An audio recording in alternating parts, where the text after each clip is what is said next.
जय हिंद दोस्तों। आज के इस वीडियो में अपन राजस्थान के आगे के अभ्यारण्यों की बात करेंगे।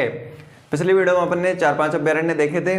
तो अपन ने एक तो राष्ट्रीय मरु उद्यान देख लिया, सरिस्का देख लिया, सरिस्का भी देख लिया, शेरगढ़ देख लिया और एक अपन ने जयसमंद अभ्यारण्य देखा था।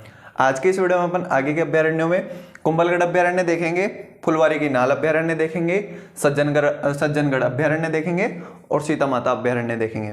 ठीक है, एग्जाम की दृष्टि से बहुत ज़्यादा इंपॉर्टेंट है और बहुत अच्छे क्वेश्चन यहाँ से बनते हैं और बहुत सिंपल क्वेश्चन बनते हैं। तो अपन उन्हीं फैक्ट्स को देखते हैं जो कि एग्जाम में पूछे जाते हैं। तो वीडियो को लास्ट तक देखना, सब कुछ आपको यहीं पर याद करा दूंगा। ठीक है, तो चलिए शुरू करते हैं। तो पहले अपन कुंभलगढ़ अभ्यारण्य को देखेंगे। तो कुंभलगढ़ अभ्यारण्य कहाँ पर हो जाएगा? वैसे यदि आपसे पूछ ले कि कहाँ पर है तो राजसमंद में, लेकिन 3 जिलों में है वैसे ये राजसमंद, पाली, उदयपुर। राजसमंद, पाली, उदयपुर। अपने महाराणा प्रताप जी का जन्म हुआ था ना अपने कुंभलगढ़ दुर्ग में, तो वही वाला कुंभलगढ़ के आसपास वाला एरिया, राजसमंद, पाली, उदयपुर के आसपास वाला एरिया कुंभलगढ़ अभ्यारण्य में आता है। इसको दर्जा 1971 में मिला, कुछ जगह में 1957 से भी मिल जाता है। ठीक है, तो दर्जा वगैरह तो कोई याद करने की जरूरत नहीं है, इसको तो मैं मिटा ही देता हूँ। ठीक है, कन्फ्यूजन होता है, दर्जा पूछा भी नहीं जाता वैसे। ठीक है, चंदन वृक्ष यहाँ पर पाए जाते हैं। कौन से वृक्ष? चंदन के पेड़ यहाँ पर पाए जाते हैं। और भेड़ियों के प्रजनन के लिए क्या है, ये फेमस है। भेड़ियों के प्रजनन के लिए क्या है, फेमस है। तो चंदन के पेड़ यहाँ पर पाए जाते हैं, चंदन के पेड़ों के लिए, और भेड़ियों के प्रजनन के लिए ये कुंभलगढ़ अभ्यारण्य जाना जाता है। और इसी में रणकपुर जैन मंदिर है। रणकपुर के जैन मंदिर अपने कुंभलगढ़ अभ्यारण्य के अंतर्गत ही आते हैं। ठीक है, रणकपुर जैन मंदिर कहाँ पर है? पाली में है। धारण नक्शा ने बनवाया था महाराणा कुंभा के टाइम। ठीक है, तो ये इंपॉर्टेंट है। और ये बंगाल की खाड़ी और अरब सागर की अफवाह तंत्र की नदी का उद्गम, ये छोटी मोटी है, देख लेना कि बंगाल की खाड़ी की शाखा तो कौन सी हो जाएगी? अपनी बनास नदी यहीं से निकलती है। ठीक है, खमनौर की पहाड़ियों से। ठीक है, उसके बाद अरब सागर अफवाह तंत्र की नदी कौन सी हो जाएगी? अपनी साबरमती नदी जाती है ना वो। ठीक है, तो ये अपने कुंभलगढ़ अभ्यारण्य खत्म होता है। 3 ही इंपॉर्टेंट फैक्ट है। चंदन के पेड़ यहाँ पर पाए जाते हैं, भेड़ियों के प्रजनन के लिए फेमस है, और एक है कि रणकपुर के जैन मंदिर इसमें आते हैं, और बंगाल की खाड़ी और अफवाह, जो अरब सागर की अफवाह है, उसकी नदियों का क्या करती हैं? यहाँ से निकलती हैं। ठीक है, तो ये 4 इंपॉर्टेंट फैक्ट्स हैं। चंदन के पेड़ यहाँ पर पाए जाते हैं, भेड़ियों के प्रजनन के लिए फेमस हो जाएगा, रणकपुर के जैन मंदिर हो जाएंगे, और बंगाल की खाड़ी और अरब सागर की अफवाह की नदियाँ यहाँ से निकलती हैं। ठीक है, तो ये अपना कुंभलगढ़ अभ्यारण्य भी कंप्लीट होता है। 3 जिलों में है, अपने राजसमंद, पाली, उदयपुर में। ठीक है, उसके बाद फुलवारी की नाल अभ्यारण्य। फुलवारी की नाल अभ्यारण्य उदयपुर में हो जाएगा। फुलवारी की नाल अभ्यारण्य उदयपुर में हो जाएगा। इसको फुलवारी क्यों कहा जाता है? क्योंकि यहाँ पर वर्ष भर फूलों से ढका होने के कारण, वर्ष भर फूलों से ढका होने के कारण इसको, यानी कि यहाँ पर फूल उगे रहते हैं, मतलब कि फूलों से छाया रहता है ये अभ्यारण्य वर्ष भर, इसलिए इसको फुलवारी कहा जाता है। फुलवारी की नाल अभ्यारण्य उदयपुर में। महाराणा प्रताप की कर्मस्थली हो जाएगी। क्या हो जाएगी? कर्मस्थली, यानी कि यहाँ पर ये बड़े हुए, पले बड़े कहाँ पर? फुलवारी की नाल के आसपास वाले एरिया में, यानी कि उदयपुर में इनका लालन पालन हुआ था, और कुंभलगढ़ में तो इनका जन्म हुआ था कुंभलगढ़ दुर्ग के जूनी कचहरी के बादलमाल में 9 मई 1540 को। ठीक है, तो महाराणा प्रताप की कर्मस्थली अपनी फुलवारी की नाल हो जाएगी। और मानसी वाकल जल परियोजना इसी फुलवारी की नाल अभ्यारण्य में है। ठीक है, मानसी वाकल जल परियोजना राजस्थान की सबसे लंबी जल सुरंग है ना, देवास जल सुरंग, वो भी इसी में स्थित है, फुलवारी की नाल अभ्यारण्य में।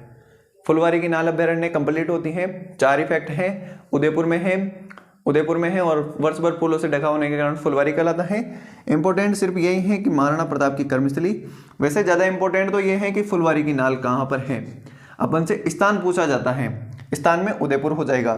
ठीक है, और मानसी वाकल जल परियोजना यहाँ पर हो जाएगी, जिसके अंतर्गत देवास जल सुरंग है, अपने राजस्थान की सबसे लंबी जल सुरंग मानसी वाकल नदियों पर।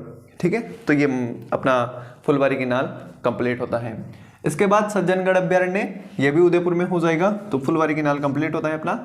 अगला है सज्जनगढ़ अभ्यारण्य, उदयपुर में हो जाएगा। स्थान याद रखना है, और जैविक उद्यान की श्रेणी में आता है ये अभ्यारण्य जैविक उद्यान की श्रेणी में आता है।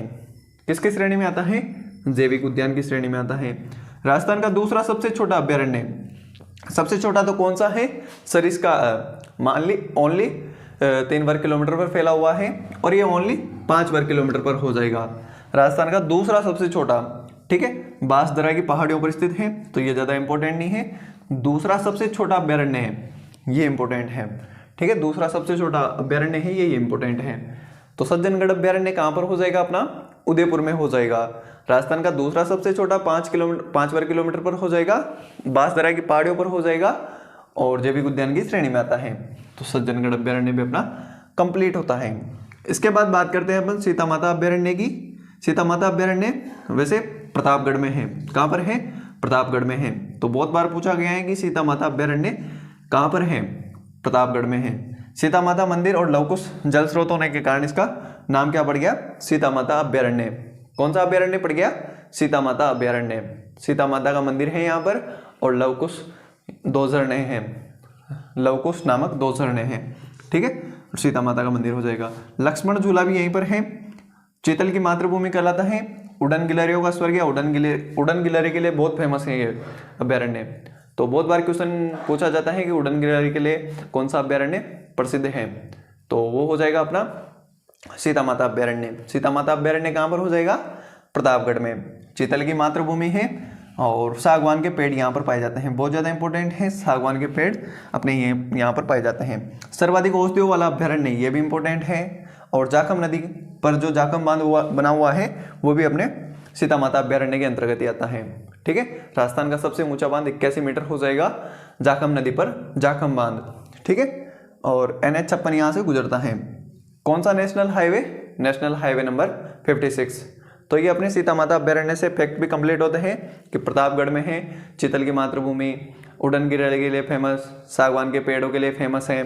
ठीक है, लक्ष्मण झूला यहाँ पर है, सीता माता मंदिर और लवकुश नामक 2 झरने हैं और सागवान पेड़ यहाँ पर हैं। सर्वाधिक औषधियों वाला अभ्यारण्य हो जाएगा और जाखम नदी पर जाखम बांध इसी अभ्यारण्य के अंतर्गत आता है। NH-56 यहाँ से गुजरता है। तो ये अपने 4 अभ्यारण्य और कंप्लीट होते हैं। छोटे छोटे हैं। कुंभलगढ़ अभ्यारण्य राजसमंद, पाली, उदयपुर 3 जिलों में है। चंदन के पेड़ यहाँ पर पाए जाते हैं। भेड़ियों की प्रजनन स्थली के लिए फेमस है। रणकपुर जैन मंदिर आते हैं यहाँ पर। और बंगाल की खाड़ी, अरब सागर, अपवा तंत्र की नदी का उद्गम यहीं से होता है। ठीक है, फुलवारी की नाल अभ्यारण्य उदयपुर में हो जाएगा। वर्ष भर फूलों से ढका होने के कारण नाम फुलवारी पड़ा। महाराणा प्रताप की कर्मस्थली, और ये क्या हो जाएगी? जन्मस्थली। क्या हो जाएगी ये? जन्मस्थली, कुंभलगढ़। ठीक है, और मानसी वाकल जल परियोजना, देवास जल परियोजना यहीं पर है। ठीक है, सज्जनगढ़ अभ्यारण्य उदयपुर में हो जाएगा, जैविक उद्यान की भूमि में आता है। राजस्थान का दूसरा सबसे छोटा अभ्यारण्य ओनली 5 वर्ग किलोमीटर पर फैला हुआ है, बांसदरा की पहाड़ियों पर है। सीता माता अभ्यारण्य प्रतापगढ़ में है और सीता माता मंदिर और लवकुश नामक 2 झरने होने के कारण यहाँ पर इसका नाम सीता माता अभ्यारण्य पड़ा। ठीक है, और लक्ष्मण झूला यहाँ पर है, सागवान पेड़ों के लिए फेमस है। चीतल की मातृभूमि और उड़न गिलहरी के लिए फेमस है। NH-56 पर स्थित है और जाखम नदी पर जाखम बांध बना हुआ है, इसी के अंतर्गत आता है। ठीक है, सर्वाधिक औषधियों के लिए फेमस भी अपना अभ्यारण्य यही हो जाएगा।